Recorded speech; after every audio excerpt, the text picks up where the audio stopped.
Dokotela.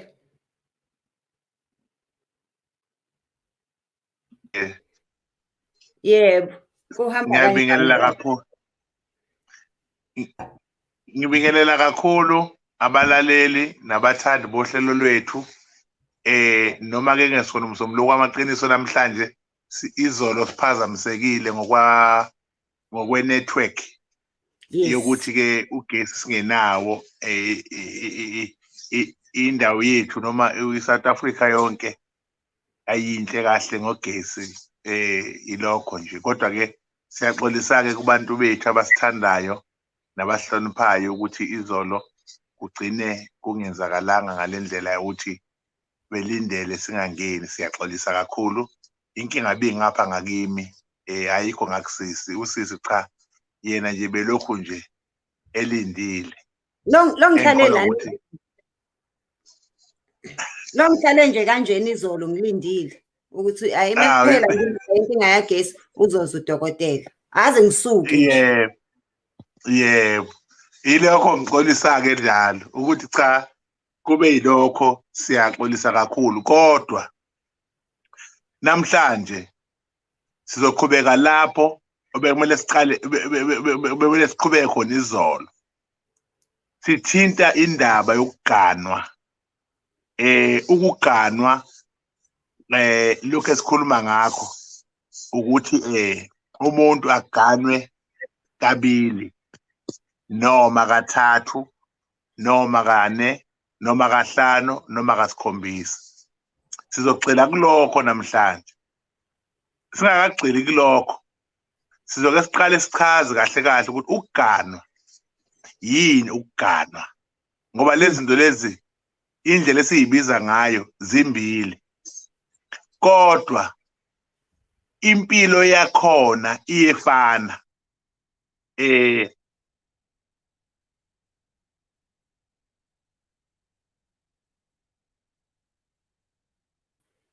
Umuntu ovuka ekuseni enzelwa amanzi okugeza, enzelwe itiye bese kuthi emini enzelwe ukudla, ntambama agezwe izinyawo, aphinde futhi enzelwe ukudla kwakusihlwa, awashelwe, ayinelwe, aklinelwe endlini, enzelwe yonke into njengonomzana. Mekhathele akwazi ukuhlanjwa inyawo ngokuyindlela yokuthi unomzana wala ekhaya.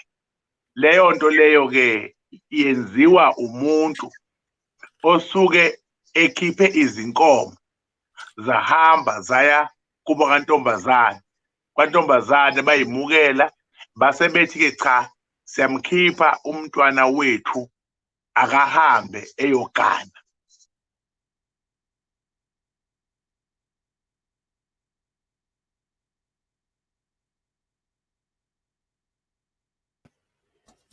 Wakhe njengoba emganile aphinde futhi andise umuzi athola abantwana. Lokho kwakwenziwe endulo kubantu ababelobola.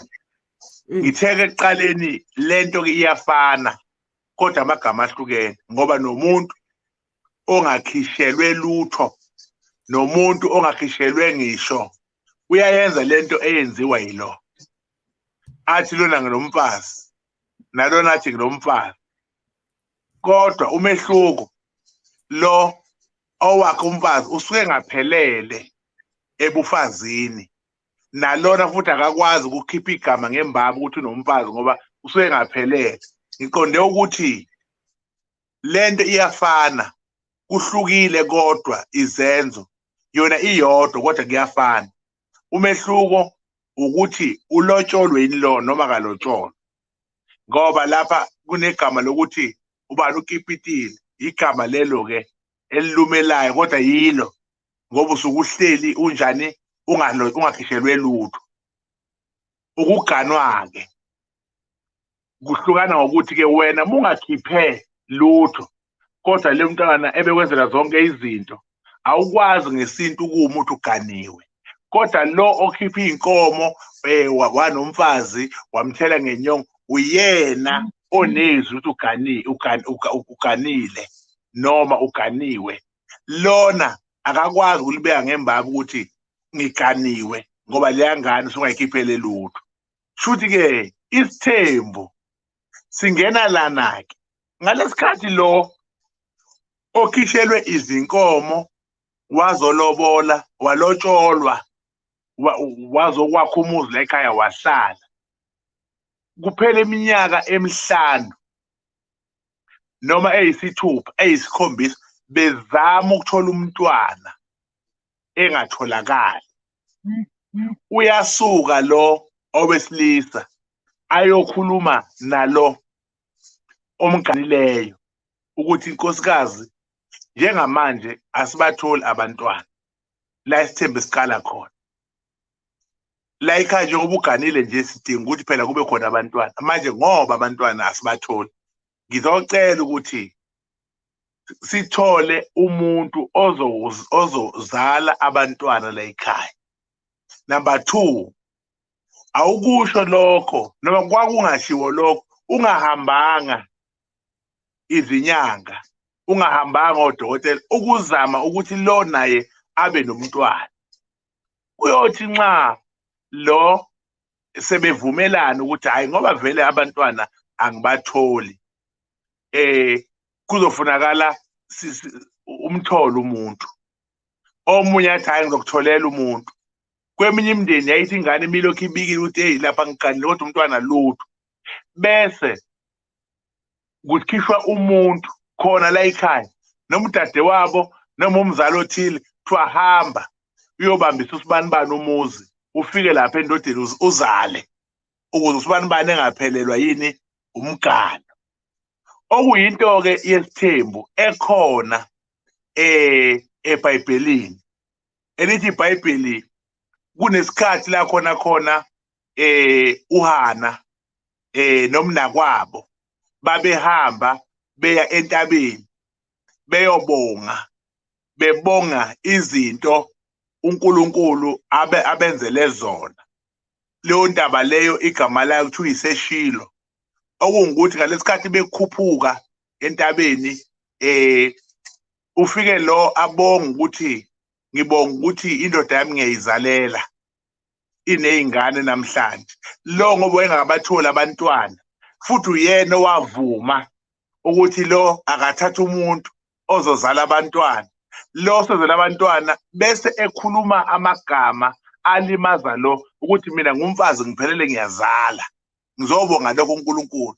Kuthiwa ke wayethi mabehla eShilo lo esehamba nomyeni wakhe sebekhuphuka sebeye ekhaya, lo angayi ekhaya waqonda ethempelini esemdala waqonda ethempelini la owathi meqhamuka ethempelini umpristi wathi udleleni uphuzo oludakisayo, udleleni uphuzo oludakisayo ngalendlela umuntu wesifazane na. Uthi lo naye akho phuzo la engiliphuzile kodwa ngizothulula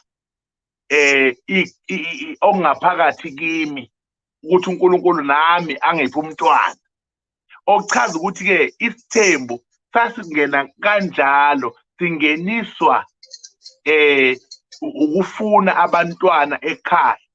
So ke ngoba babengatholakala abantwana ke kulowo muntu osuke eganeni bezothola lo muntu ozozala ngoba inhloso yokuganwa kwakukwandisa umuzi.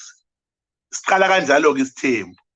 Lapho asibheki ukuthi unamalini ebhenki uhamba ngamotoni noma lo mfazi uzobathengelani labakhosikazi. Cha, sikhuluma ngendoda efuna ukwakha ikhaya.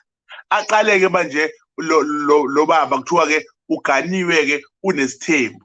Igama elithi isithembu akusilona igama lika nombani ukuthi nawe uzothi unesithembu. Khona abathembu makuthiwa umuntu uyathembuza kuchaza ukuthi wenza ngapha aphinde enze ngapha. Yinto eyasungulwa abathembu. Kwase kuthiwa isithembu, hawu nobani senesithembu, isithembu. Siqala kanjalo, saqalwa abantu bakamthembu njengoba uzokuthiwa bavela enyandeni. Noma ngekho lapho kodwa bengiqonda ukuchaza kanjalo ukuthi leli gama lesithembu livela kanjalo. Bese kuba ukuthi-ke ngalesikhathi-ke lo esenabantwana ababili, esenamakhosikazi amabili, usengene-ke manje ohlelweni lesithembu lokuthi-ke usezothembuza-ke, namhlanje uzolala ngapha, kusasa alale ngapha, namhlanje alale ngapha, kusasa alale ngapha, ngoba wakha umuzi ukuze kutholakale labantwana, behlale labantwana ngokuthula. Isithembu kuye kuthiwa sicelwa kumakoti omdala, uyena okhuluma naye ukuthi inkosikazi ngalesi sizathu ngicela ukuthi ngandise umuzi ngokuthola omunye umuntu, bese evuma-ke uma evuma. Kodwa omunye akavumi, isimo kodwa suke sivuma ukuthi akavume ngoba uyonakala umuzi, athi ngeke ashaye phansi ngonyawo. Yilapho-ke indoda-ke emisa khona-ke kuba indoda ukuthi ngoba ngeke ngimlahle, ngeke ngimxoshe, ngiyamthatha umuntu, bese imthatha kumuntu. Akumane futhi kube njalo, ngoba ungamthatha umuntu ngekhanda lakho ahambe omdala, awusabusekile-ke lowo muzi ngoba sehambile omdala, sekuza lo nalo naye meke wathatha omunye uzohamba njengomdala. Kuye kufunakala ukuthi indoda isebenzise ubuchopho, ize kubantu abasebenza ngamakhambi esintu, bese ithola imithi ezoqala isebenzisele lo omdala ukuthi athobe. Number 2, amukele isimo sokuthi sekukhona umuntu ozongena la ekhaya azoba umakoti naye ezokwenza lento eyenziwa uye. Lokho kumele akwamukele ethande engathandi, noma engadinwa, noma engakhala, noma engenza njani, mengaphumanga nje ngesango ku-right, ilokho kumele kwenziwe. Noma ilokho kusuke kwakhe ukuthi engakhala ube manzi umqamelo, kodwa nje mengaphumanga ngesango ngoba kuyihlazo ukuhanjelwa umfazi. Umfazi mekwaphuma ekhaya wahamba ichilo. Unumber 1 wami lowo. Unumber 2 uthi umuntu uyaganwa isithembu, hayi ngoba ezenza, njengoba ezalwa umuntu owayeganwe amakhosikazi amathathu noma amakhosikazi amabili.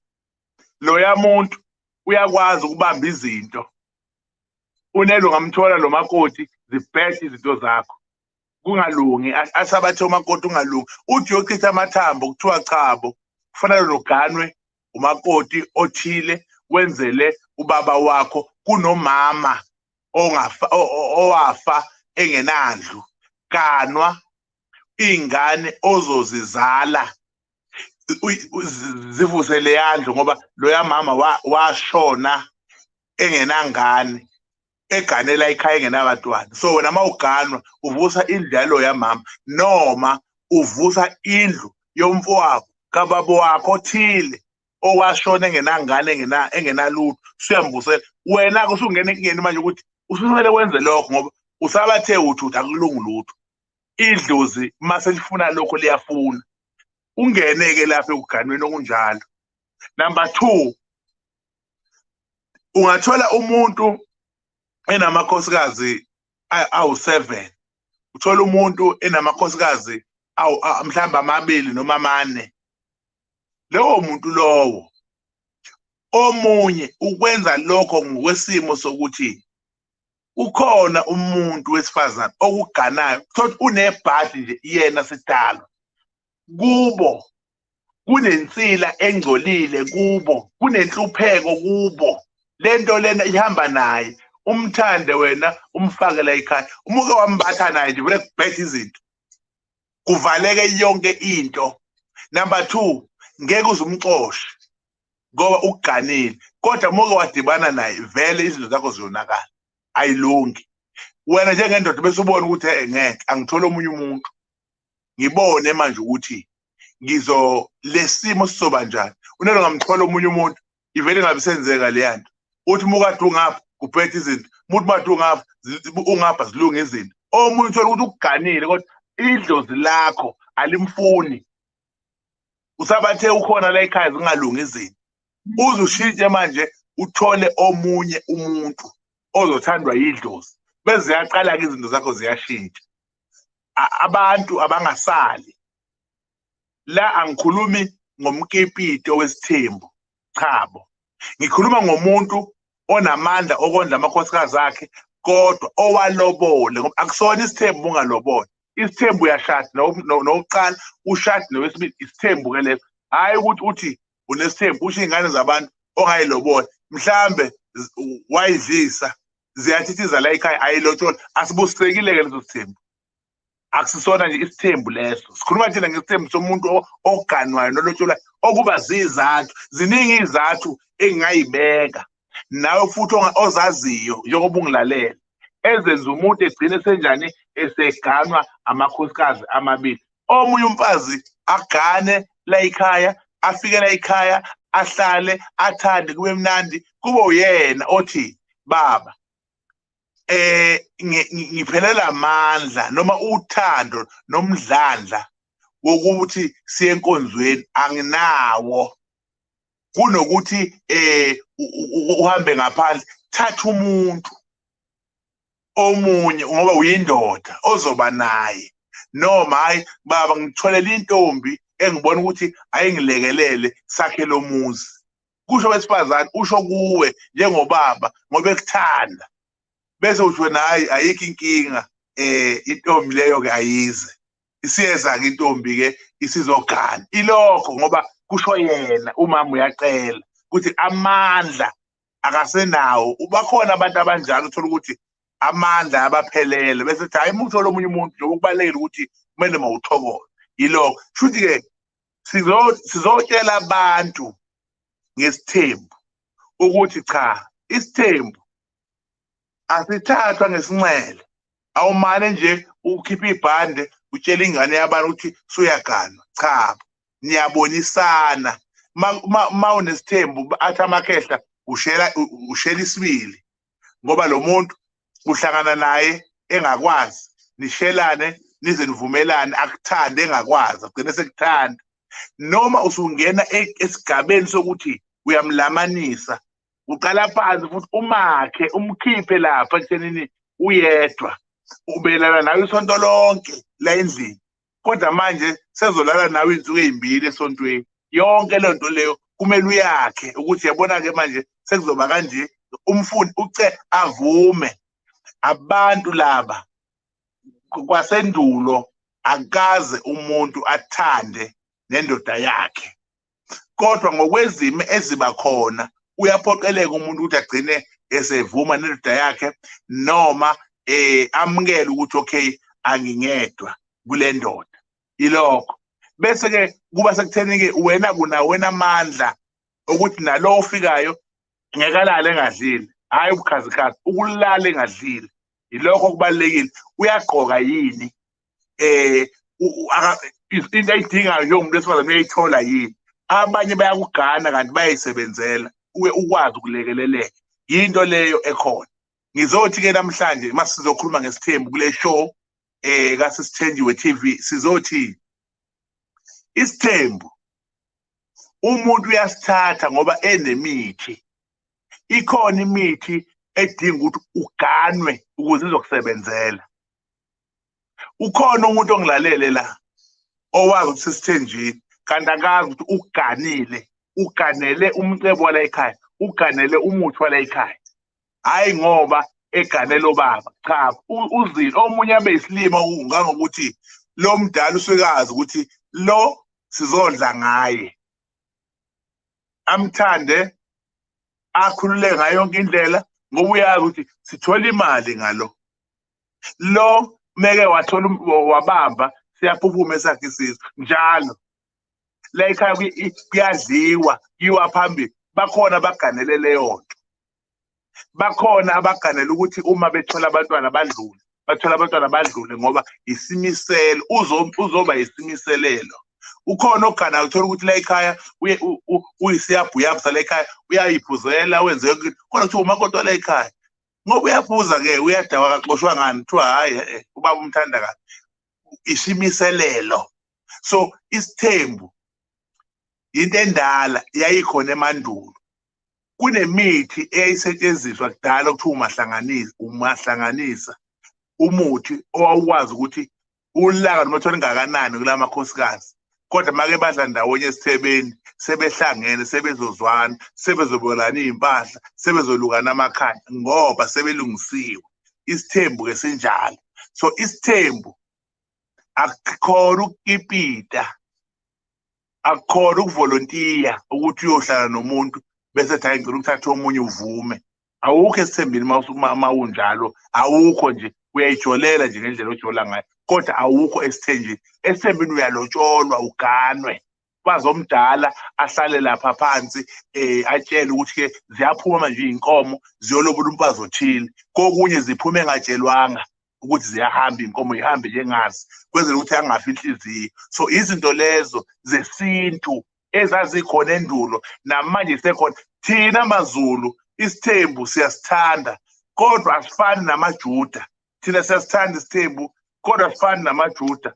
Mase sesikhuluma ngesithembu sangempela, isithembu sangempela samaJuda, wayethi umpristi eganwa, aganwa amakhosikazi awu-700 wamakhosikazi amgane. Omunye uganwe awu-900, omunye uganwe awu-800. uDavide wayenamakhosikazi nqwaba, kodwa wathi mayesezofa wafa esengene emfazini webutho, indoda okwathi behambile besempini beyolwa, kwasala umkayo ngemuva. uDavide wasala wambatha nalomfazi.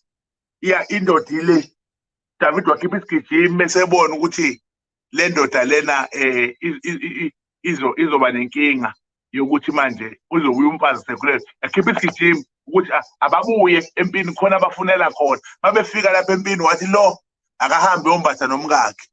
Wahlona ngikwazi ukumbatha nonkosikazi ngoba ibutho lizohluleka ngenxa yami, ngoba mina sengingcolile. Kanti njengoba silapha nje sishiya amakhosikazi ethu.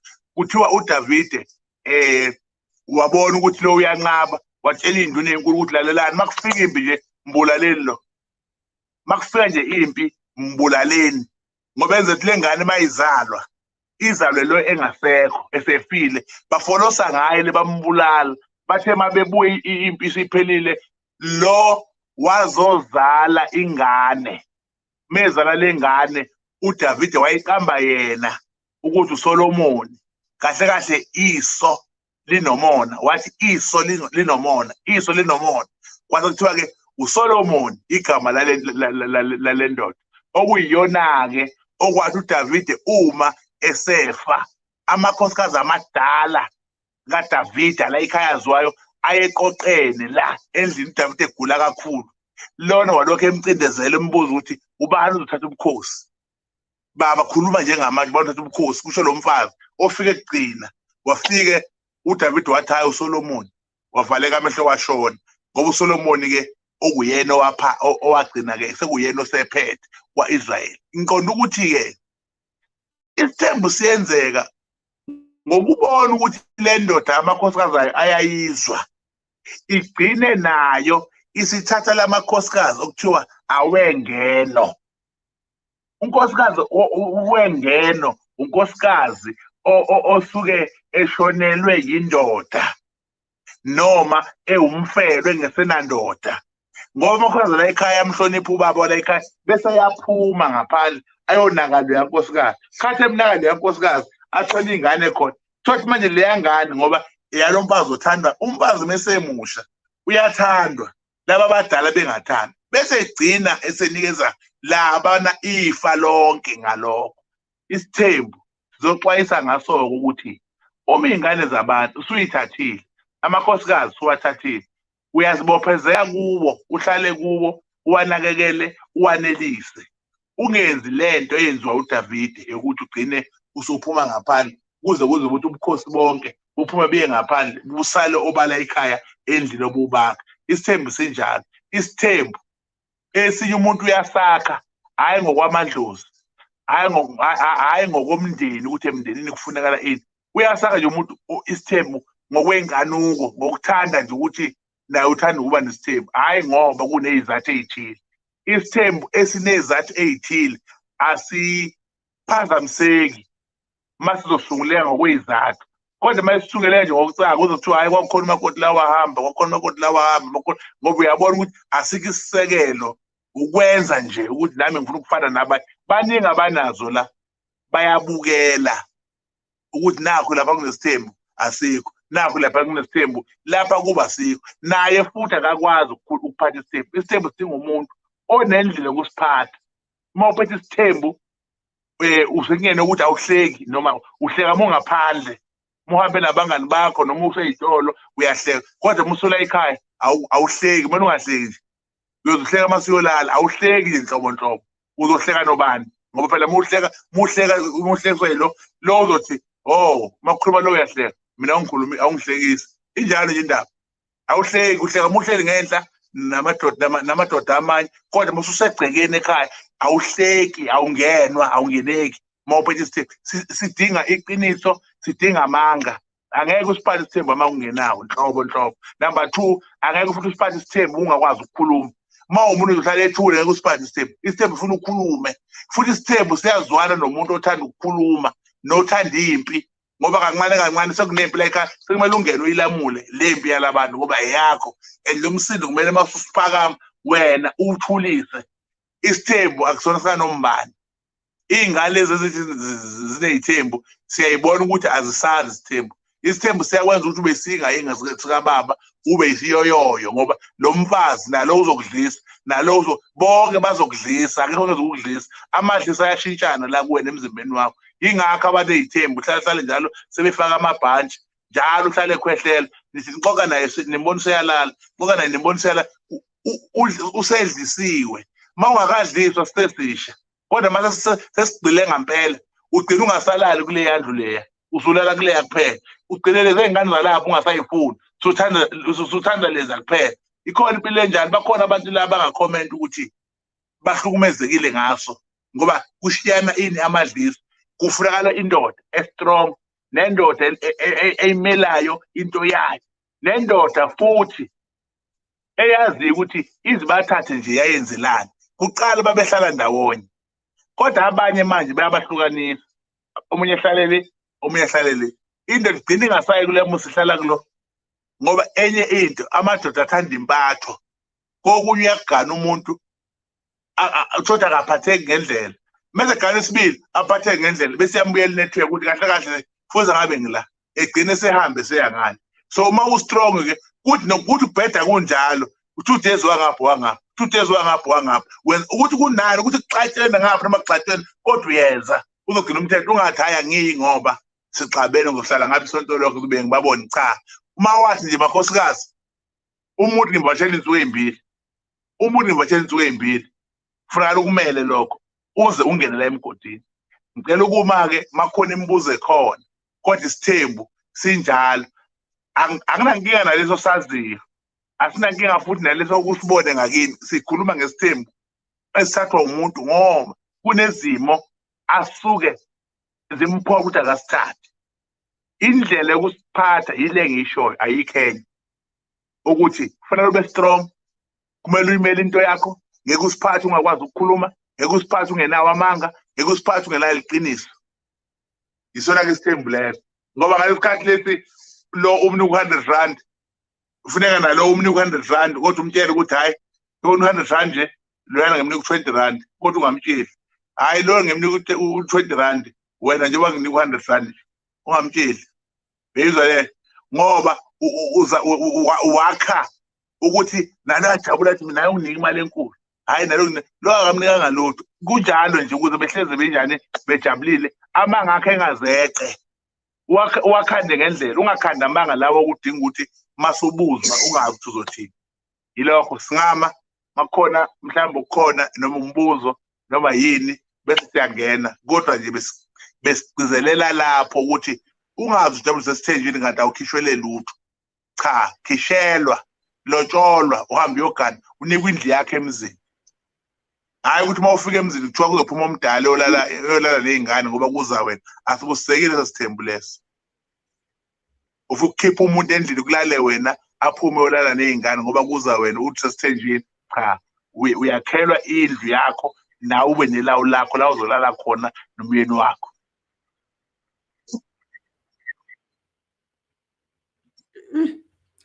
Hayi kwaze kwanzima ya yanzima indaba yesithembu. Kodwa-ke ngicela ukucorrecta laba abahlale belwa nokuthi isithembu asikho eBhayibhelini. Sikhumbule ukuthi ezinye izinto eniy'funda eBhayibhelini, yazi uma ngivula isonto Mnguni, ngibafundise labantu ngesonto. Abantu abaningi abazi nokuthi u-Adamu wayenabafazi ababili. Abantu bazi ukuthi u-Adamu no-Eva, abamazi uLilith umfazi ka-Adamu wokuqala. Ngicela niye eBhayibhelini noma nigugulishe emafonini noma emakhompyutheni umfazi ka-Adamu wokuqala okwakuwuLilith. U-Eve nje kwakuwumamncane.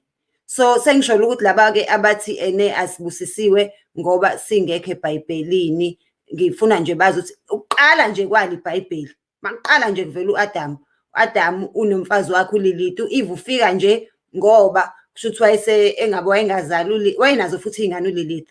Kusho ukuthi wayesebhoreka nje obusho nje ukuthi babuye bafuna ukugana, engabe wayefuna impatho, engabe wayefunani, asazi-ke. Kodwa-ke ngikhuluma nje nale genge yeBhayibheli emanithi yonke into ayibusisiwe eBhayibhelini, kanti iBhayibheli balifunda beliphendukezelile. OSolomon babe nabafazi nga-700. Kodwa inkinga enginayo ukuthi yini ndaba isithembu sande kakhulu emadodeni, thina sabantu besifazane sibukeke ngenye indlela. Uma ngabe nami ngithi hhayi, igceke la kwami ngathi selilikhulu kakhulu, ubaba sebeyamgqilaza lo butshani, ngicela ukuthola omunye ubaba ozozogundisa utshani baba.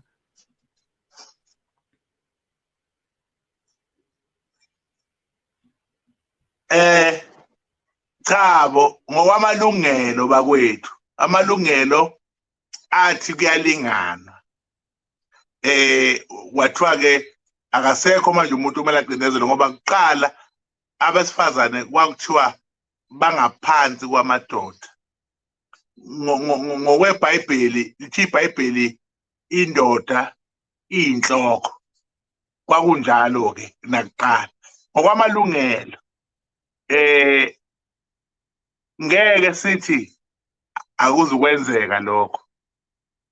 Mekhona nje oyedwa nje usisi othi hayi ufuna 2 ngokwezathu naye zakhe, akhulumisane futhi nabantu bakhe, aphumele nje obala ngoba singakubalekela sisi ukuthi ngeke ukwazi ukuba sesithenjini kumuntu wesifazane nibe ngamadoda nibe babili kuye yedwa. Vele singakubalekela, ngeke sikuthande, kodwa nje sonke sesithenjini ngoba awazi ukuthi umuntu othandana naye unubhangene bangaki. Inkinga ilapho. Umehluko ukuthi uyaveza-ke manje ukuthi hhayi awuwedwa kimi, suzomzondela lokho ukuthi lalela uma ungangitholi ngoLwesihlanu ngisuke ngikulo, ngoba ukhona ukuthola ukuthi ngoLwesihlanu ukomunye ngesonto ukomunye wena awusoze kumthola wena abeke izathu zakhe, kanti uyazi ukuthi uyakuloya njengoba nawe wenza. Thola uthola nabantu abawu-2 abazani, uhambe kulo uhambe kulo uhambe lo uhambe lo uhambe lo wazi ukuthi uyedwa nalo wazi ukuthi uyedwa. Kodwa mhla uphumela obala ukuthi ayi ngeke ngikwazi ukuphila nemfihlo, nginomunye umuntu enginaye, so ngicela ukuthi nazane ukuthi mangingekho kuwe ngikulo, mangekho kuwe yinto leyo eyenzeka la. Nabesifazane ma bengakwenza lokho kuyosala kuyona-ke indoda ukuthi yenza njani, ngoba phela vele uma ungathi uyalandela ku-100% u-80 ungawuthola ukuthi 2 abanye 3 uyedwa usisi, kodwa abantu ajola nabo nabathanda nabo bawu-3 kuphela abazane. Mhla ethi-ke ucela abazane, isibindi sakhe-ke leso ukuthi athi cha sengicela bonke abantu engithandana nabo manje bavele bazane ukuthi nangomdala nangomncane engithandana nabo ngicela bavele obala. Singakushayela izandla lokho futhi singambona ukuthi unalo iqiniso, ngoba abantu besifazane banemfihlo enzima kabi. Umuntu wesifazane angeke akutshele ukuthi ngake ngathanda kabani, ngake ngathanda kabani, angeke aze akutshele. Makuwo indoda iyasho ukuthi uma ibona umuntu eyake yathandwa kubo ithi awusibari ngake ngathandwa kini, awusibari nginengane kini, awusibari ngake ngaqonywa kini. Amadoda akusho lokho, kodwa abantu besifazane angeke abadlaleli nje ngapho. Ngeke nje umuzwe ethi hawu ngiyabonga ngake ngathandwa kabani, ngeke aze akusho, uyakufihla.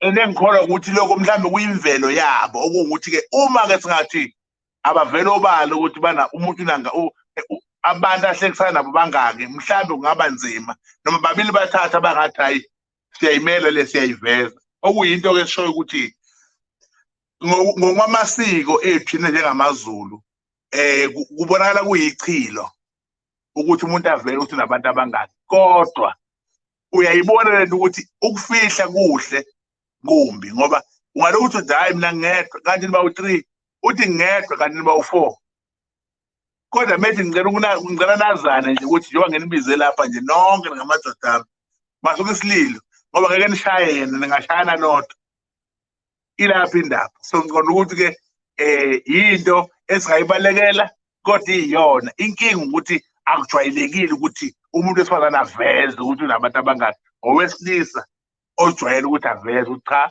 nginabantu abangaki. Kodwa-ke nangu uDebbie Max ebuza umbuzo nami ebengifisa ukuwubuza ngoba nalamadoda manje asaba nezifo zoshukela phela kudala ayengekho-men's clinic uthola ukuthi ngempela nje kubaba nomshini wokugundutshana usasebenzi uthi uyazama hhayi sibukhali isikelo wenze njani-ke umuntu wesifazane untshontsha la egcekeni noma uyahamba umtshela ukuthi hayi baba sengicabanga ukulanda ozokulekelela ngoba ngazi usuyaphelelwa. Nanginombuzo kaDebbie Max othi manje uma kunguye ubaba ophelelwa ngamandla angavuma yini ukuthi nami angiyitholele omunye ubaba ongamlekelela? Ngiyabonga kuleyo ndawo. Cha angeke avumi kunalokho engafa mengathola ukuthi umkakhe useyahamba useyodibana nabanye ngenxa kashukela angeke aze avume angifuni ukuqamba amanga angeke nje ntobo bavume futhi ke ungasuka umsindo ingakho abantu abadala uma beyala umuntu oshonelwe umkhwenyana esemusha baye bethi mntanami ungalishiyi ikhaya ubohamba nawe uyokha imfino ngaphandle ubuye uze ekhaya uzolala hambe uyokha imfino akushiwe imfino kodwa sekushiwo ukuthi engahamba ayithokozise ngaphandle bese buyeze ekhaya okungukuthi-ke isiluleko leso esisitshelayo abafowethu abasilalele ngoba ushukela upheli uma umuntu sekuleyo nkinga leyo ngoba ukuqala nje azi unkosikazi wakho uyajola noma usehambile usenomunye umuntu umane agule kakhulu kunakuqala abanye bakwenza ngokweyisa azathi nje hayi wena awunto yalutho uyabona akhuluma amagama ukuthi awulutho yini ozoyenza uzokwenzani ngoba vele awusekho leyo nto iyagcilaza iyalimaza kodwa mehlakaniphile uba nendlela yokwenza ukuthi hayi mase kukanje kube kanje ingakho-ke abantu besilisa abaganiwe nokuthi ugane oyedwa noma ugane ababili noma ugane abangaki kubalulekile ukuthi umuntu umakhe abe umfazi noma ngafika ziphi izimo ahambisane nawe ungathi wena ubhekele yena abhekele ungathi kusasa usungakwazi ukuhamba usuhamba ngenqola usuhamba ngesitulo esihlezi bese yaphuma aye kwenye indawo kumele wakhe ngoba naye wesifazane futhi uma ukuthi uyena onenkinga angeke athande ngampela masuphuma usuya kwenye indawo ngale ukuthi kudlule engxoxweni. Manje-ke inkinga kwenye inkathi uthola ukuthi labantu bethu besilisa abasebenzi noma bahola kancane kunathi thina esimisa amakhaya kodwa baphinde bafuna ukuhlupha bafuna ukuletha omamncane senze njani kuleso simo uthola ukuthi indoda vele nje ibhalanse ngami nemali yokulobola yayiboleke kumina yokuthi iyovela ekhaya manje sifuna ngiphinde ngiyinike futhi enye imadlana yokuyolanda umamncane senze njani lapho? Lapho-ke kunezathu ezinkulu engadala lokho kodwa uma zingekho akuhambisani futhi akuvumeleki ngoba usuke vele uyilokhuzana amandla awunawo ukuthi wenza izinto nawe wenzele lo makoti awukwazi ukuthi usenzelwa uye uqale phansi futhi uthi hayi manjena usuyamlamanisa kuye kushiyana engqondweni ukuthi ingqondo injani kodwa kungcono makuyena othi hayi baba hayi mina ngiright noma ngibhizi noma ngihlala ngebhizi ngiyacela ukuthi uthathe omunye umfazi engikholwa ukuthi abathandi bohlelo nabalandeli bakaSithenjiwe bazoyibona ngelinye ilanga into usisa ayihlelayo yokugana okunjalo ukhona umama owalobolela umyeni wakhe, wamlobolela umfazi yena ngamandla akhe. Umyeni akanalutho kodwa wamlobolela umfazi ngamandla akhe, wamakhela umuzi umfazi, bashada, wenzelwa wuye. Qeda lapho uhlezi la mfazi nalo uhlezi la, lo ubhizi nezinto zakhe, kodwa indoda yakhe ihlezi lapha eceleni nomakoti omusha owalotsholwa yilo. Okuyinto ke engithembisa ukuthi ngelinye ilanga manje uzobukela ama-video kasisi, nizoyibona leyo nto ivela ukuthi cha, umuntu uyakwazi ukwenza lokho. Ngihamba ke emagameni akho alombuzo lo owubuzayo ukuthi wenza njani uma ukuwona amandla lo engenamandla. Ngithi ke mina makusuka kuwe kungcono, kungasuki kuye.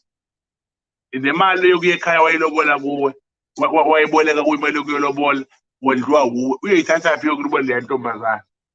Sinjalo ke isithembu. Asikhulumi ngalesi sokukipita, cha, sikhuluma ngelesi la umuntu elobola khona, la umuntu ekhipha zonke iy'nkomo bese kuza lona-ke ekhaya. Hayi cha, nami bakhona-ke engibaziyo impela, nginabo ubufakazi abaye bahambe njengomama basekhaya bayofuna umamncane ozobalama, bathi baba khona sikutholele yena, nangu sicela umthathe. The Awesome Gift uthi uyaba yini nesithembu uma ubaba okuzalayo engenaso isithembu, njengoba kungavumelekile ukuba ngaphezu kukayise. Uyakwazi uba nesithembu ubaba wakhe enganaso yini? Hayi, isithembu isithembu sifana nemali. Isithembu sifana nemali. Uma uzothola u-50,000, akushiwo ukuthi awuzukuthola wena u-50,000 ngoba ubaba wakho akaze benawo. Cha, ngokuganwa nje akuyi ngalokho. Ngisho ngabe kuthiwa ubaba wakho wayena-1 wena ube na-8 noma ube na-10, akuyona inkinga, amandla usuke unawo.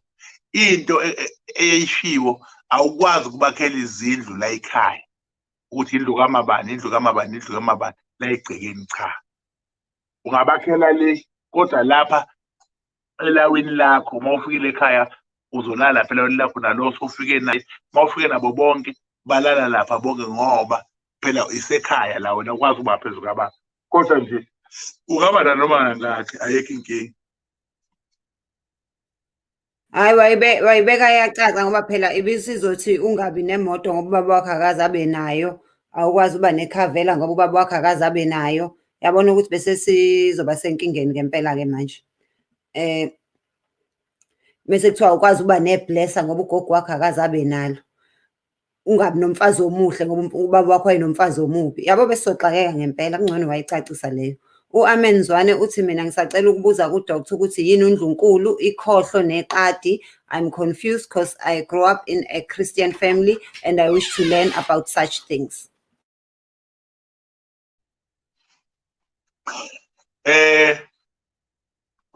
uNdlunkulu umakoti omdala, abanye bathi umamdala, abanye bathi umamkhulu, okuyena ogane kuqala la ekhaya, uyena obizwa ngoNdlunkulu.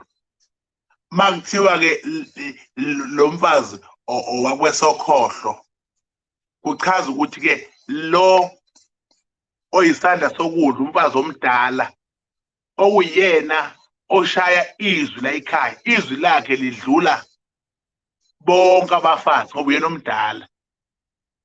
Uyena-ke Ndlunkulu lowo. Uyena umakhumalo wala ekhaya.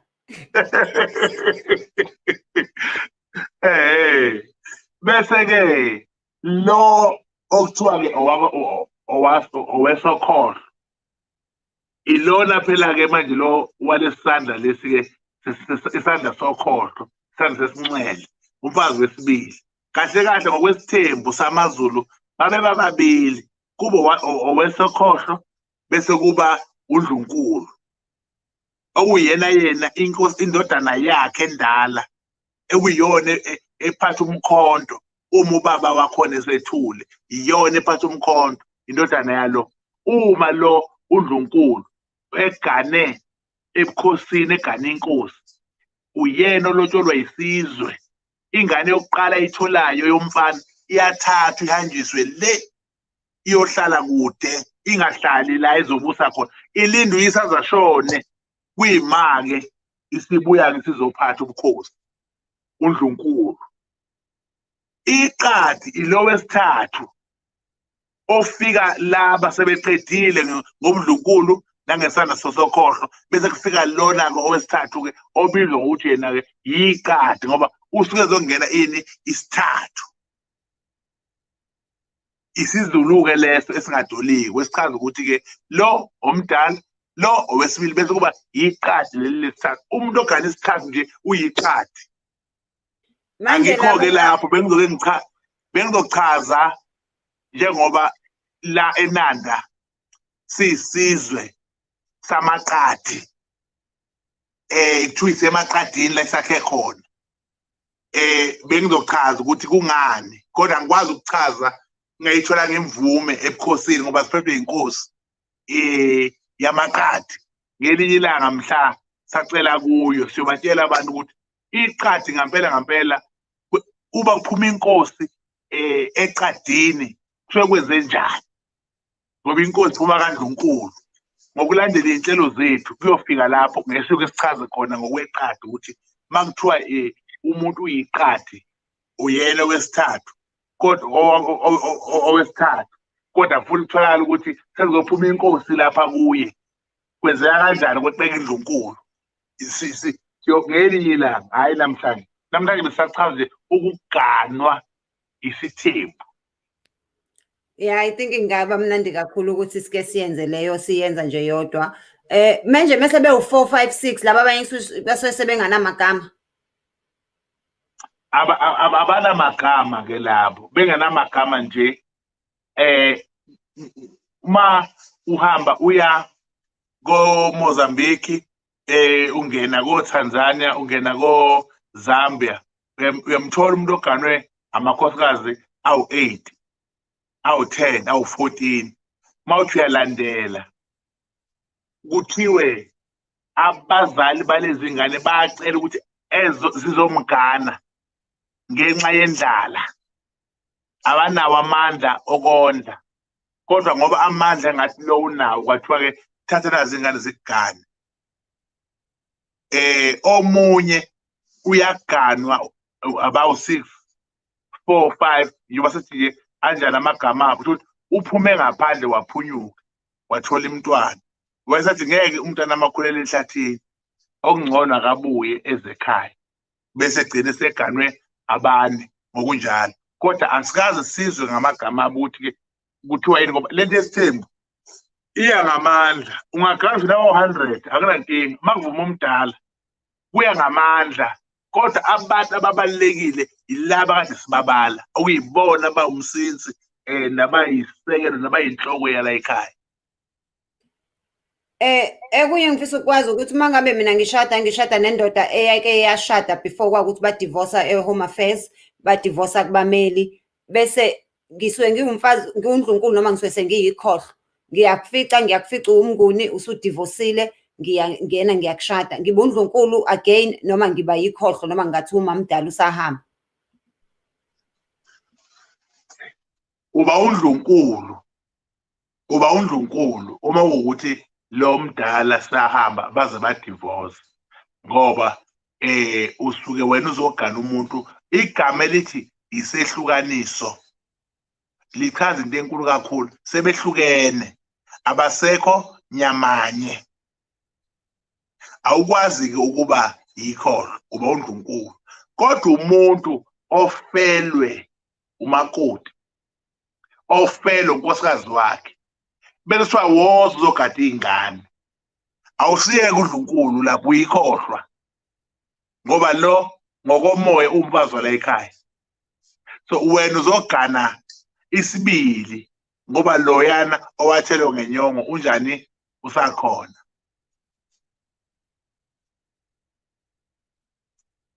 Ngicela mase khona imibuzo base sisalelwe nje u9 minutes kuphela, futhi sisalelwe u5 minutes kahle kahle.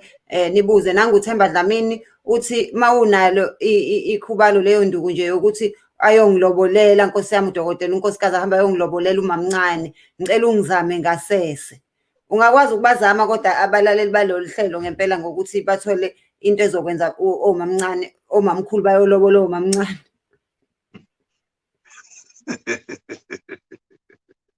Hayi, ezinye izinto-ke zidinga lona ingasese lelo. Umuntu sikhulume ngasese, angifonele, inombolo ikhona, mhlambe sixoxisane, kubhekakala ukuthi kuzokwenzeka kanjani. Ilokho. Njengamanje sami lapho ekuthenini isithembu sisiza kanjani nokubaluleka kwaso. Nanokuthi isithembu uyasicela mase ufikelwe isikhathi sokuthi uyasithatha, wenza imbuzi, ukhulume kwabalele ukuthi sengizothatha manje umsindo. Sengiqala umsindo la egcekeni. So ngiyacela ukuthi ungabi khona umsindo, kube nokuthula.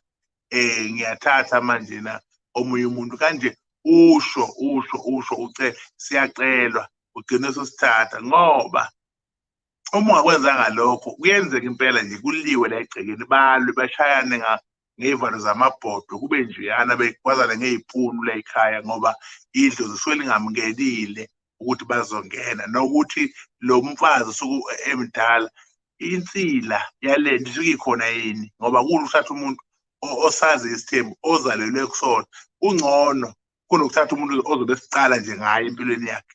Ungcono umuntu okwesibone kubo, okwesibone kubaba wakhe, okwesibone kumalume wakhe, uyakwazi uku-understand. Kodwa umuntu nje ongasazi nje, ongakaze abone nje, uhlale ebona ko-TV, mase sibona nje isithembu sesenzeka, kufanele kube nzima. Omunye uthatha intambo ayihenge, omunye athathe uphana aphuze uphoyizeni ngoba ebona ukuthi angeke aze akwazi ukuyiphilisa lento. Kuzoba-ke yilento yokuthi njengamanje siphila esikhathini sokufunda kakhulu iBhayibheli. Sigcine sesidukisa abantu ngalo ngoba lona lize lokuyala lokuqondisa, alize la ukuzodukisa abantu, kodwa sigcina sesilidukisa ngoba ongenasithembu uzofunda iBhayibheli elithi likholekile izwi elithi lowo onxanele ukuba umbonisi, unxanele kahle, unxanele isikhundla esihle, kodwa akube indoda engasolekiyo, akube indoda emfazi munye, akube indoda enekamelo lokungenisa izihambi, akube indoda engesona isinxili sewayini. So uma wena uzoma uthi uyashumayela kanti namakhosikazi bethi asilizwe ivangeli ngoba ugalwe isithembu, asilizwe ivangeli ngoba unamakhosikazi amabili amathathu, bese beyeqa le okade uyichaza yokuthi ngokweBhayibheli abantu esibalandelayo emaBhayibhelini babe nabantu nabo inqwaba ngezizathu. Uma ulandela izizathu zokugana kwabo uyayithola, okungukuthi-ke lento yomsindo ayifunakali, ingakho kufanele uyicele. Umuntu oyethi indoda ibe mfazi munye ayibe engasolekiyo, kwakusho uPawuli ethi kube kuya ngaye ngabe indoda ewumbonisi iba mfazi munye, ngoba umuntu osuke enale inkinga yesithembu namhlanje uyoke kufanele leyo shumayela kuthiwa ukuthi baxabene omama, uthi uyayithinta ingoma bavele babukane nje bangayivumi, uyithinte bangayivumi, baxabene bese uyahlubuka, imeseji obuyiphethe bese iyabaleka. Kodwa ungcono uma kuthiwa umfazi munye ngoba uyakwazi ukukhuluma naye niyilungise indaba, nihambe nifike esontweni seni-right. Okuchaza ukuthi-ke umuthi uganwa, awuganwa ngoba uthanda nje ukuganwa, izathu ey'thile ezenza lokho, nokuthi ukuba noyedwa kuyasiza. Kodwa futhi uma uhlala namadoda uyabona ukuthi kuba noyedwa ikhona okubheda kakhulu, kungcono kuba nabaningi. Nonabaningi ukhalela ukuba nabangaki, ukhalela ukuba noyedwa. So impilo injalo. So wena uma ungenile ngapha uyaqhubeka khona, yamukela ukuthi ungenile. Nangapha uma ungenile yamukela futhi ukuthi cha nginabathathu, yamukela ukuthi cha nginoyedwa. Iqhubeka impilo ihambe phambili. Abanye abantu balamanisa isithembu sebebadala. afuna ukuthi sebehlala iminyaka ewu-40 imaye esathuyela lamanisi omunye lamanisi seguga kurong konke lokho kuhle into yakuyiqale kahle phansi.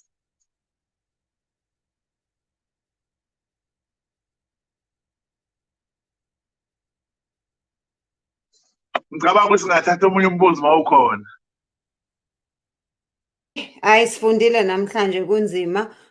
Nangu Amenzwane umbuzo wokugcina esiwuthathayo lo uthi manje dokotela. Yebo angazi noma sisaxhumene yini. Uyangizwa dokotela? Uyangizwa?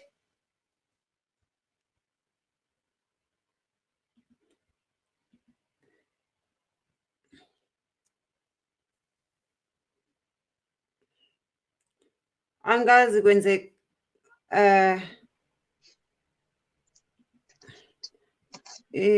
ima kancane nje dokotela, awu nayizomosha sesiqeda. Yenzani ibhede ekugcineni lento? Yamani yazofuna ukubheda nje ekugcineni sesiqeda. Dokotela. Doctor. Yebo yebo.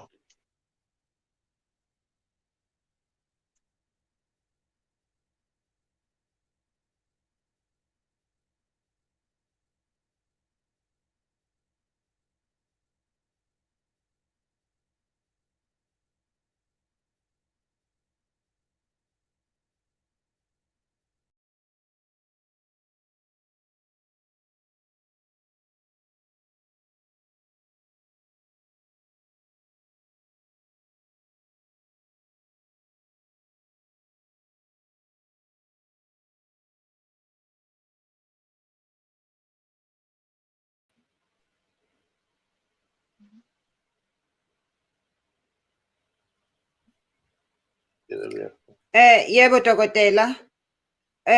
Nangu uAmenzwane ethi manje udokotela uThumbu noma uThunjana uzala kuyiphi indlu futhi yini isabelo sakhe ekhaya noma ubaluleke ngani? Ngiyabonga for impendulo. uThumbu utholakalaphi yena kuyiphi indlu? Bani okuthiwa uzala uThunjana oba sebebaningi phela omama la ekhaya? Hayi. uThumbu nje akukho ukuthi uzala kuyiphi indlu. uThumbu lona nje umagcina uThumbu. uThumbu wakamamncane inkosana kaMamncane, inkosana kaMama phakathi, uThumbu kaMama phakathi kuphela. Endlunkulu la khona inkosana eshisa impepho.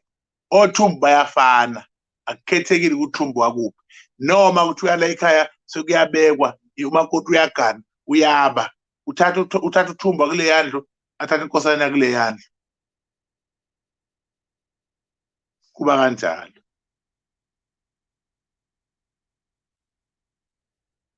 Siyabonga kakhulu. Ngasekhaya kunosiko lokuthi indoda uma ngabe mase kwenziwa umshado lo wesintu, uma ngabe usuyoyinika umkhonto. Angisazi ukuthi luhamba kanjani usuyo lakhona, kodwa khona into eyenzayo okutshengisayo ukuthi ayingeke imthathe omunye. Khona futhi eyenzayo okutshengisayo ukuthi hayi isangamthatha omunye unkosikazi. Uyalwazi lolo siko dokotela? Ngiyalwazi futhi ke sike sibone kodwa ngokwesintu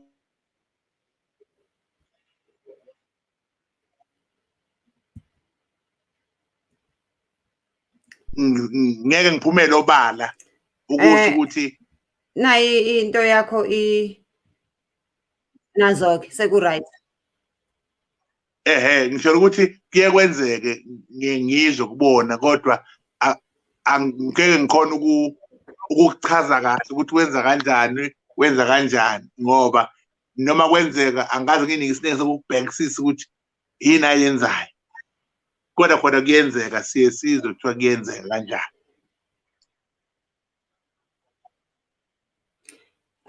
Hayi mina ngisaba nje bandla ukuqhatha amadoda abo. Otherwise nje ngabe ngiyabatshela ukuthi kwenziwa kanjani. Manje bazosuke babonwe nabo abesemshadweni yabo ukuthi awu kanti lo usazolanywa. Asibayeke benjalo-ke kodwa-ke nje maningi amasayini anobuza nasemakhaya. Kunento indoda eyenzayo etshengisayo ukuthi hhayi lo usazothatha omunye umfazi. Dokotela siyabonga kakhulu, ayisekho nemibuzo, usichazele kahle kakhulu. Nayi inamba yadokotela, ningakhohlwa ukusubscribe ephejini ladokotela Dr. Mnguni TV khona la ku-YouTube. Niphinde nisubscribe nakuThenjiwe TV nakuThenjiwe Comedy. Sicela usishiye nje neziyalo zalabo sisi ababhekene nokuthi ubaba useshilo ukuthi into ufuna ukukufaka ezinkosikazi wesibili, noma ngabe umama ekhaya usethi ubaba hayi sengicabanga ukulamanisa. Ngicela usiphe nje iziyalo. Siyabonga. Oqala nje ngizokusho kubuhlungu ungazazi wena ukuthi uthandana empilweni yakho, ngoba omunye umuntu uyaliqinisa ikhanda lokuthi akafuna ukugana esithenjini, kodwa ebona ukuthi le ndoda iyamthanda futhi le ndoda lena izimisele ngaye. Number 2, angeke azahlukumeze ngalutho ngoba omunye uthi uzokwakhela le nalo uzombona le athi ngeke ngene kunjalo, agcine umuntu eseluza umuntu obezoba muhle kuye, athola umuntu ozodlala ngaye ngoba ejabule ukuthi nesithembu. Okunye le gama esike salikhuluma lashiwo usisi lokuthi yenzeka yini intombazane nayo ibe nesithembu sayo, sathina kuyimfihlo ngeke izisho noma inaso. Uzoloku ungafuni ukuthanda lo muntu, uthi hayi wena nomfazi ngimfuna nje umuntu onomfazi, kanti lo ongashongo ukuthi unomfazi unabantu abawu3 wena ngoka4, kodwa wena wazi ukuthi uyedwa kuye. Ugcina usuncamela lo usukungenile kuye bese veza ukuthi hayi noma bengane bawu3 kodwa asihlukene nabo, siyathandana nabo. Sonke lokho abongela ingane lo yamuntu usumiyekile ovele weza wathi ngicela sithandane nginomakoti ekhaya, so nawe ngizokwenza unkosikazi wesibili. Uyamuzwa lo muntu ukhuluma iqiniso uthi ngqo, ngoba abantu besifazane bayalithanda iqiniso ukuthi uma kuwukuthi niyaxoxa umtshela iqiniso, akathandi ukuthi lithe namba ibanga elide kuyima uveza wena ubuwena. Uyathanda ukuthi lithi nisuma ubuveza ukuthi hayi mina-ke njalo ngiba sishada nje ngisazothatha omunye ngasizathu sikanje kanje, azi ukuthi nishada nje vele usazothatha omunye. Okuzothi-ke masithi abantu siyabayala siyabaqwashisa ilokho ukuthi khulumisana nomuntu wakho ukuthi-ke cha mina nakhe engakufuni, azi ukuthi njengoba ekuthatha njengamanje nithandana awuthandi ukuthi nibe babili kuye. Kukhulumeni noma isikhathi sesifika kodwa wawushilo ukuthi lokhu ngeke ngize ngikwenze. Izinto zonke lezo engicela ukuthi abantu bayiqaphele. Okunye ungakubalekela nje ukuba sesithenjini kanti ugogo wakho okuyena okuphela endoda osonayo wayegana esithenjini, uhlahlala le ndoda avuka ugogo ukuthi hayi phela mangigana esithenjini awukwazi ukugana wedwa, mina ngifuna ube nomunye. Indoda ibona silethe omunye jula ubuka ukuthi ekhaya sasingekho yini, sinako sasengilandela. Mase sikhona ekhaya sesikulandela, yamukela into yakini, ngeke uze ube nalutho. Okubi-ke ukuthi-ke singadlali ngabo, thola ukuthi umuntu uzofuna ukugana iy'ngane zabantu, uyazazi akasebenzi. Number 2, uyazazi izolama ngoba phela uma isuke emakhaya isuke izele ukuzogana wena. 2, izifuna ukudla ayisenamapleti emuva, amapleti ala kumele uqaphele lokho kuqala. Okubalulekile-ke ilokho, okunye nokunye kuyazenzakalela. Ngiyacela ukuthi abantu bengakhohlwa noma unyaka usuphela, sikhona sisenawo amandla okukhuluma nani. Iziningi izinto esiyiphethe, lokho ngiyakusho ngiyoze ngisho ngithi zikhona izinto esiyiphethe. Sondelani kithi nazi ukuthi ngomsombuluko suke seniphathele izinto ey'hlukahlukene, soniphathele izinto okuyizona zona ey'zosiza. Lesithembu ngeke uyilalele ngoba usifuna, kodwa ekugcineni kodwa mase kuvela ukuthi usungena kulo nkinga, ubuyele phansi uze kule video uzobheka uyithole iy'nkulumo enjani ezokusiza. Ngiyacela ukuthi ngomsombuluko sobe sikhona futhi, siyathembisa ukuthi sizozama ukuthi singahlehlisi, sizozama ngayo yonke indlela ukuthi ngomsombuluko lo sibe khona. Abantu bonke basondele kukhona esizobe sikuphethe okuzokusiza futhi lapho unyaka nje usuphela. Bese ngisho ukuthi ngiyabonga kubafowethu ebesinabegoli abasuka la kule channel kaSesithenjiwe ebesinabegoli iy'nkumbi zabantu bebesegoli sizobonana ngqo. Ngiyabonga isupport enkulu yokufika nje kwabo kuyisibusiso kimi ukuthi sibonene umlomo nomlomo enginethemba lokuthi zonke izinto izohamba ngendlela.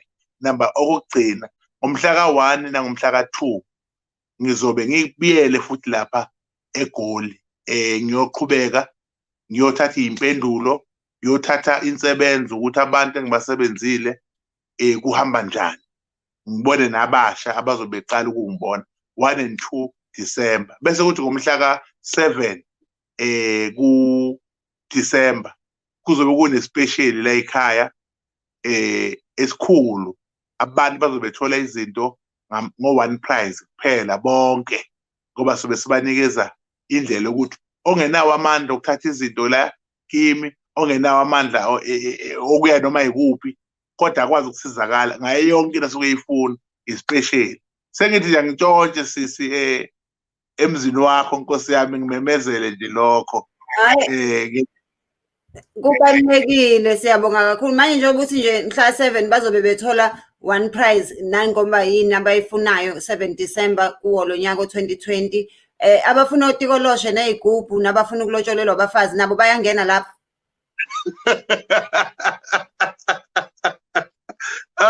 Cha bo, ngiyabonga nje sisikuthi ubuzo lo mbuzo ngoba buzo ngihlula ngalelalanga sekufika abantu bethi sinikeze izinyoka, sifuna izigubhu, sifuna izinto eziphilayo. Cha bo bakwethu, ngicela ukuchaza lapho. Ngiyabonga. Hayi impilo nje le esiqondene nayo inhlanhla, izinto zonke lezi engihlale ngizisho zenhlanhla, abantu ababoshela amafindo, inhlanhla emhlophe, konke nje okuhle umuntu asekufuna, uqinisa ikhaya, ukulungisa amanzi, yonke lento isuke izobe ithi i-1 prize. Lezi imfihlo engicelayo ukusho ukuthi ngespecial asiyikhulumi nokuyikhuluma. Uma ufuna ukukhuluma into ejulile uzoza esigodleni wedwa, kodwa laphana nje kuzobe kufana nokuvala unyaka nabantu bami. So ngizobe ngibabusisa ngo-1 prize, qede lapho futhi ngibatshele ukuthi-ke angisebenzi-ke, isikhathi somndeni, ngizovula nini ngizovala nini, abantu behambe bazile, kungabikho umuntu ozolokhu ethi hayi sifike ekhaya sangakufica, sifike ekhaya kwanjani. Cha, kodwa nje ngithi abantu abasondele ngibasiza. Omunye umuntu waye enyangeni wayohlola kudala ngoMarch, kodwa imali yayibiza inyanga akayihlanganisi namanje ngoba awekho amandla. Ngalento ngizama ukulekelela abantu uba sithi siyabathanda, nazi izenzo, woza uzothi mina kwakuthiwa ngokwenza ukuthi nokuthi nokuthi, sithi-ke nasi special thatha uhambe, nasi special thatha uhambe. Yilokho nje ngizobe ngikwenza. Hayi, siyabonga kakhulu, siyabonga ukuthi ubasiza abantu. Hayi, bayakhuluma bayancoma ukuthi hayi cha bayalithola usizo lapha kaMnguni. Siyabonga nokuthi uyabahambela nabakude koGoli, ungagcini ngabaseThekwini kuphela. Kukhona ivideo ebesiyibona ebintanta kuma-social media ebithi intombazane ekuthiwa iphume ehhotela isigijima eNigerian, hayi ukuthi lento yenziwa ama-Nigerian kuphela, I'm sure nabanye bangayenza mekuwukuthi yiqiniso. Kodwa indoda leyo happens to be Nigerian. Imane yaphenduka yaba inyoka yasingena phakathi kuyona. Inganekwane leyo noma into ekhona? Ziyenzeka izinto ezinjalo? Cha, ziyenzeka into enjalo. Ziyenzeka into enjalo. Loya mntwana ufunakala afe, angcwatshwe, bese leya ndoda iyavuka. Izovuka uzothiwa usibani ngeke uyispoki. Kusuke kuyinto-ke esuke injalo, isakhiwo esisuke sizokwakha umuntu ukuthi aphakame ngawo wena osuke engene kuwe wafela kuwe. Hayi, asingayikhulumi lento. Nawo umbuzo engeke ngikwazi ukuwushiyana kancane Mnguni, ngiyabonga kakhulu ngalo mbuzo weThembelani. Uthi uThembelani manje nalesi esixubile esisabizwa ngesithembu yini, njengalokho esikubona kwi-TV show afana Nomndeni, uthola ukuthi indoda isiganwe yindoda yaphinde yaganwa abafazi. kube isithembu nabo mengukuthi ubaba nje wala ekhaya amanathi ayike sengicabanga ukulamanisa amane angilamanise ngendoda angizele nomuntu wesilisa athi usethandana naye. Hayi lokho nje noma bengayaphi abanyala nje lawo akakusona isithembu leso. Amanyala nje nedlozi aliyithandi leyo nto leyo. Ukuthi into embi ivela ngezangoma. Into nje enamanyala nenobuhlazo ivela ngezangoma. Izangoma uyahamba ubhekele uthi uyafika uthola ukuthi ubaba uganwe ingane yakhe. Unina washona wasathatha ingane yakhe endala yaba umfazi wakhe. Lo muntu uyisangoma noma uyinyanga. Lo nto le ivela ngathi kakhulu angazi kwenziwa yini. Nalento nje ukuthi izingane zabafana ziyogana umuntu okuthiwa uyinyanga zimgane ziphinde futhi kube khona namantombazane la into nje e-wrong le okungukuthi nje abelaphi bendabuko kusadinga ukuthi benganiki abantu izitifiketi zobunyanga mahala.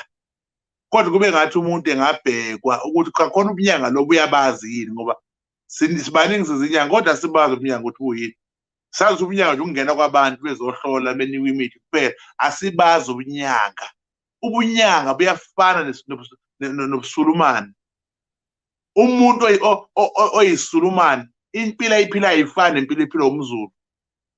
So noma uyinyanga nawe impilo oyiphilayo ayifani nempilo efana nabanye abantu ngoba ngaso sonke isikhathi uphambi kwabantu futhi usebenza ngabantu. Abanye abantu abezi kuwe bezofuna imithi bayenza besicela isiluleko njengoba kade ubeka awubeka iziyalo njengomuntu oyinyanga kufanele ngibeke iziyalo zokuthi ungathi makuthi uthole indoda inomfazi oyedwa mase kufika wena ungowesibili usuthatha umuthi wokuchitha lo mdala sufuna ukuba wena ngoba awusazi sizathu esenze ukuthi kuze kungene wena kulomndeni.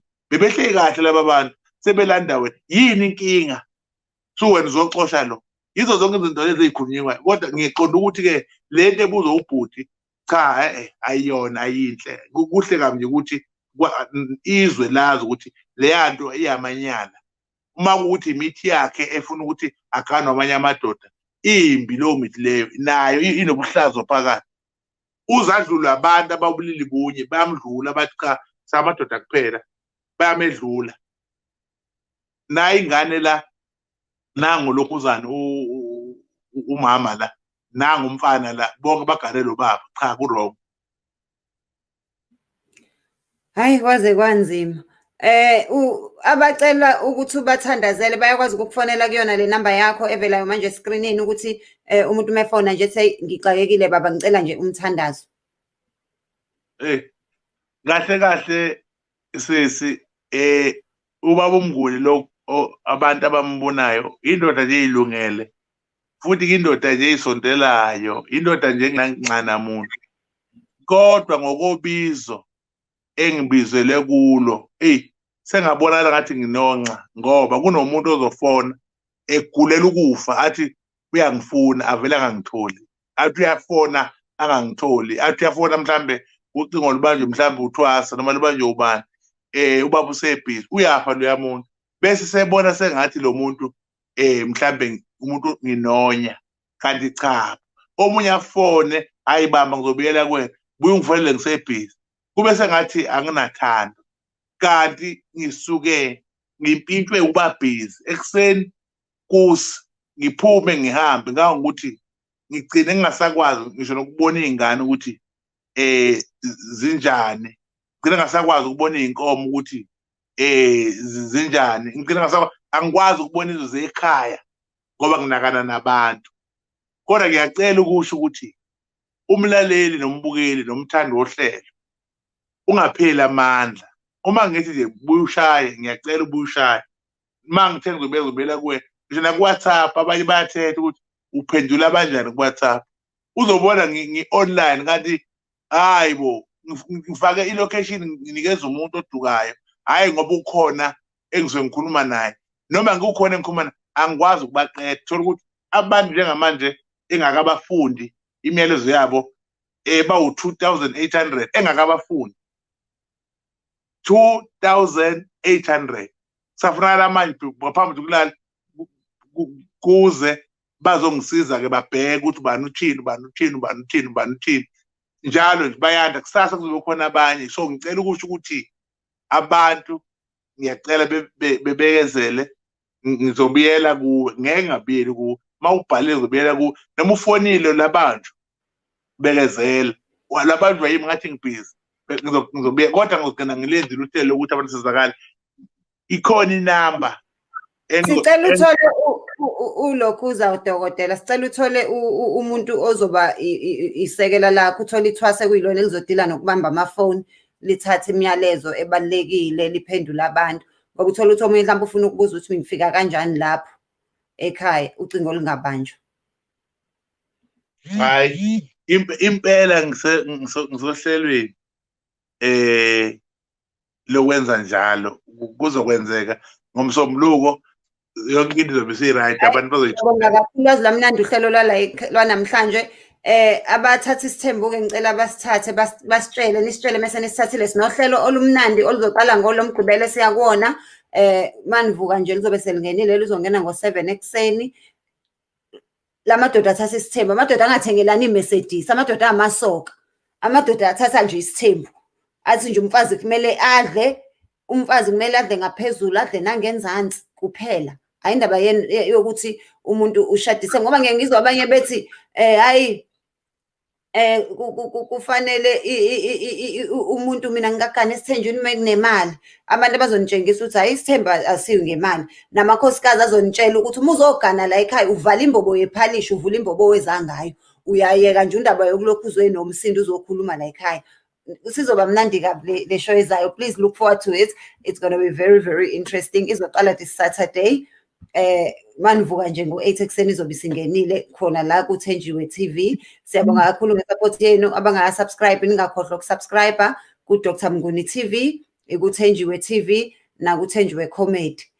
Hey, nganixoxela ngelinye ilanga kodwa kushuthi mina sengizoba uma-YouTube, ngoba sengizovula omunye u-YouTube channel. Bayakhala abantu bami besingisi, phela mina ngiyi-stand up comedian esihamba umhlaba wonke. Manje abantu bathi sihlale sikubona u-live mase sithi siyangena ukhuluma lo limi lwakho esingalazi.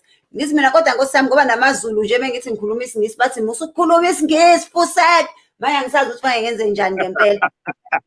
Channel-ke manje engikhuluma kuyona isingisi, ngoba phela ekugcineni kufanele ngibajabulise bonke abantu. Kanti ngiyayithanda nale channel futhi yeThenjiwe TV ngoba iyasifundisa amasiko, futhi isiZulu asitolikeki. Ngeke ngibone mengithi ngizama ukubhala ama-subtitles kuma-video, uthi ngizothini-ke la ngesingisi. Uthola ukuthi umuntu uthi nje mangithi inhlana ayilenja, uzothini ngesingisi lapho mase kufanele uchaze leyo nto. Isingisi nje asitolikeki, isiZulu asitolikeki. Ngizovula i-channel nje engizokwenza ngayo isingisi, kodwa-ke sizolinda masifika nje ku-20,000 subscribers la kuThenjiwe Comedy. And ngiyazi ukuthi abanye bayabuza ukuthi indaba ngingasawenza ama-vlogs, ama-video ami lawo engiwenza uma ngitravela, ngoba ngila eLondon nje ngabe ngiyabatshengisa iy'ndawo. Ngizoyifaka kule channel enye engizoyenza, kusho ukuthi sengiwuma-YouTube-ke igama lami elisha. Ngiyabonga kakhulu, siyanithanda, niqhubeke no-Dr. Mnguni iyakhula i-channel sesiku-3,500. Sicela siqhubeke sisubscribe ngoKhisimusi nje abe ehleli phezu kwa-10,000.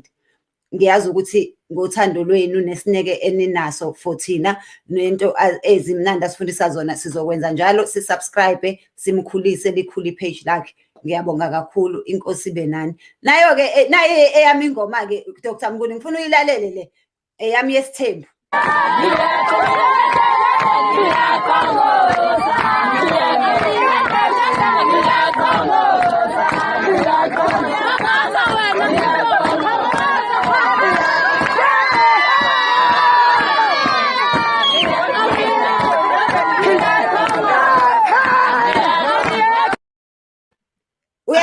Ngingedwa endodeni ngiyaqongoza. Thina-ke esisodwa-ke emadodeni. Mina nje vela ngiyifuna indoda engadonswa ngekhala. Funa indoda edonswa ngekhala. Mina ngifuna nje indoda eshaya umthetho. Funa isithing-thing mina into ezolalela mina. Ingakho-ke nje ngiyiqongozela nje ngingedwa endodeni. Ano-check-a webantu besifazane benifuna amadoda ukuthi uthatha indoda enjani. Ahambe nithatha oMnguni, nihambe nithatha bonke abantu laba bazobuye banilamanisa. Ungilamanisa kanjani uma wami engangilamanisanga? Ngilamaniswa indoda mina ngingazange ngilanywe umama. Mina ngilamanisana. Ngiyaqongoza. I love you guys. Thank you so much. Ningakhohlwa ukuthi nje nishaye usubscribe. Siyabonga kakhulu. We love you. We thank you for your support. Thank you so much.